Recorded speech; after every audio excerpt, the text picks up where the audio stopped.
yatim beserta anak dan cucu keluarga besarnya. Mudah-mudahan ini anak dan cucunya semuanya min ahlil jannah. Amin ya rabbal alamin. Dan jamaah musholal ahyar, jamaah malam Jumat, jamaah malam Minggu, semuanya niatnya untuk karena Allah Subhanahu wa taala, yang insya Allah Allah Subhanahu wa taala berikan berkah dan fadilahnya pada kita semua. Hada min yaumil qiyamah. Amin ya rabbal alamin. Jadi setiap orang itu kenapa disuruh menikah? Kenapa kalau menikah harus ada turunan? Ini supaya menjaga kelanjutan. Tapi yang jelas Allah dan Nabi-Nya itu menginginkan setiap ada anak lahir atau anak dikandung atau ibu melahirkan, itu Allah mensifati dalam Al-Quran itu dua aja sifatnya yang saya temukan dalam surat Al-Isra itu dua. Wa qadha rabbuka alla ta'budu illa iyyahu wa bil walidaini ihsana. Jadi ketika itu anak lahir ke dunia, ketentuannya itu supaya menyembah kepada Allah Subhanahu wa taala. Ini ketentuannya. Kategorinya apa? Kategorinya supaya orang lebih banyak menyembah kepada Allah Subhanahu wa taala, maka Nabi menyuruh dan menyunatkan kita untuk menikah dan berumah tangga. Maka kemarin itu saya ditanya, itu ada orang gimana sih Islam kok membolehkan poligami? Dia nggak tahu ilmunya. Tapi saya nggak mau bahas di sini. Saya bahasnya ntar malam Minggu aja. Betul. Ya, biar pada semangat. Siap. Jadi kalau ada orang makhluk di dunia ini, terutama manusia, kok dia lahir kemudian dididik supaya dia sujud kepada Allah Subhanahu wa taala, itu memang kemauan Allah Subhanahu wa taala.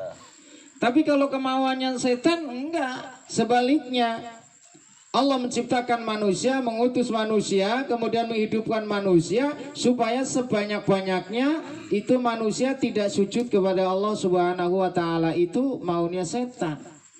Tapi Allah itu luar biasa. Wa qadha rabbuka alla ta'budu illa iya. Sudah menjadi ketentuan oleh Allah Subhanahu wa taala, jangan menyembah kecuali kepada Allah Subhanahu wa taala. Makanya kalau orang lahir diapain? Diajarin supaya masuk kalimat tauhid. Allah. Ya, kalau jadi orang alim yang bertauhid. Kalau jadi pejabat yang bertauhid. Kalau jadi menteri yang bertauhid. Kalau jadi rakyat yang bertauhid. Kalau pedagang yang bertauhid. Kalau maling bertauhid itu gimana urusannya? Berbajingan tak? Jadi semuanya bertauhid, maka Allah ta'budu illa iya. Itu keren, yang paling keren. Allah menciptakan manusia supaya dia menyembah kepada Allah Subhanahu wa taala. Karena manusia itu kadang-kadang nyembahnya itu gak kepada Allah. Nih saya kemarin meneliti masalah penyembahan manusia. Di antaranya adalah Lata, Uzza atau patung-patung. Terus kalau orang Kristen itu nyembahnya Nabi Isa, nabi yang akhirnya dituhankan. Kalau orang Bani Israel, bahasa kita itu sebagian adalah menyembah Fir'aun dulu. Ya, nah ini Allah tantang, Allah ta'budu illa iya. Kalau mau menyembah jangan sekali-kali menyembah kecuali illa iya kepada Allah Subhanahu wa taala. Yang kedua, tujuannya kenapa kok anak-anak pada lahir, Nabi menyuruh kita untuk jadi orang yang muslim dan muslimah. Wabil walidaini ihsana. Kalau ada orang tua pasti cita-citanya kepengin anaknya itu soleh dan solehah. Benar apa benar? Betul. Walaupun dia maling. Walaupun dia maling, andekan dia punya anak, ditanya, anakmu kira-kira jadi maling apa enggak? Oh enggak, anak saya pasti nanti jadi anak yang soleh. Wabil walidaini ihsana. Ini tujuan orang tua nih. Kalau dia punya anak, Orang tua punya anak, wabil walidaini ihsana, anaknya itu harus punya bir kepada orang tua. Sebab andaikan dia punya anak kok tidak berbuat baik kepada orang tua nyesel, yang paling nyesel itu. Maka kadang-kadang begini, di masyarakat itu kan anak itu ada 3. Ini dalam Quran ya, bukan masyarakat. Yang pertama, anak itu qurrata ayun. Qurrata ayun itu kalau dipandang enakin. Nggak disuruh sholat tahu-tahu sholat, nggak disuruh ngaji tahu-tahu ngaji, nggak disuruh bantuin tahu-tahu bantuin, enak dipandang, demenin. Orang-orang pada ribut masalah uang jajan, dia mah anteng aja. Itu anak qurrata ayun tuh, itu doanya Nabi Ibrahim. Yang kedua, anak itu jadi perhiasan, bentar-bentar diceritain, ngumpul sama teman-teman yang ceritain anak, benar apa benar? Padahal nggak ada yang nanya. Ya, gila. Nggak ada yang nanya, tapi ceritanya anak saya alhamdulillah yang pertama mah sudah selesai kuliahnya, alhamdulillah yang kedua mah sekarang jadi dokter, alhamdulillah yang ketiga mah sudah kawin sama orang kaya. Udah terus anak mulu diceritain. Itu namanya anak perhiasan, anak yang jadi apa?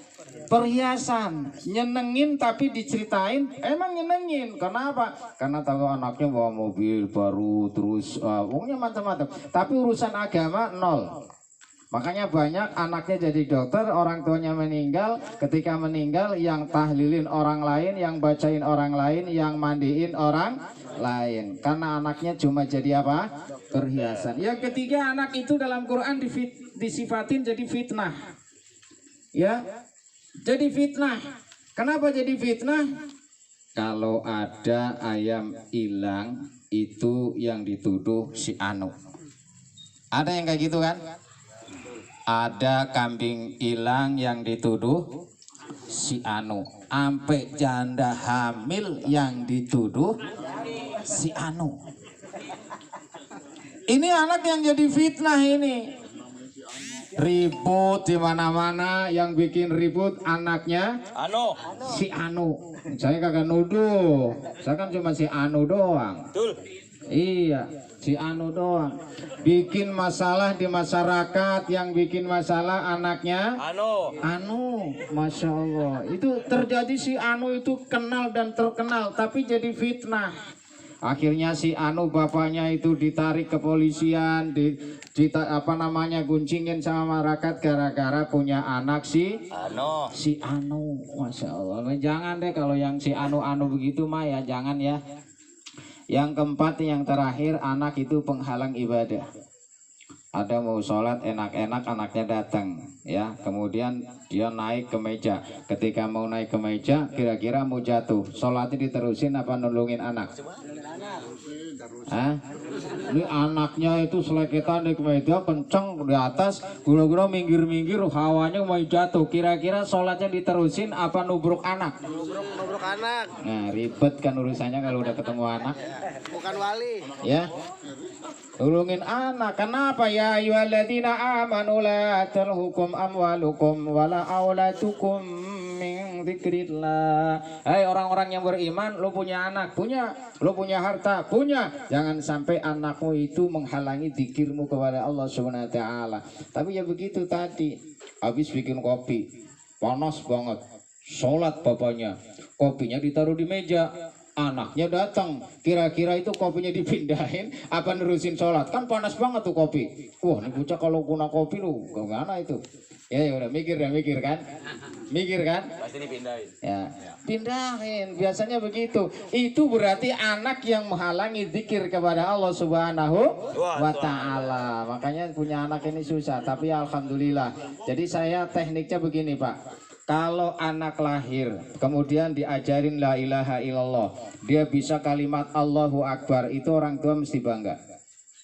Orang tua harus bangga. Kenapa? Karena dia nerusin kalimat la ilaha illallah dari orang tua. Maka biarin. Makanya kalau kita sholat, anaknya pakein baju sholat supaya ikut sholat. Ya, supaya ikut sholat. Kemudian sebelum sholat kopinya diatasin atau dipinggirin supaya nggak megang kopi panas. Makanya tekniknya orang yang beriman, anaknya supaya jangan sampai mengganggu berzikir kepada Allah Subhanahu wa taala. Kenapa? Wabil walidaini ihsana. Kita ini bukan anak-anak, tapi yakin kita punya orang tua.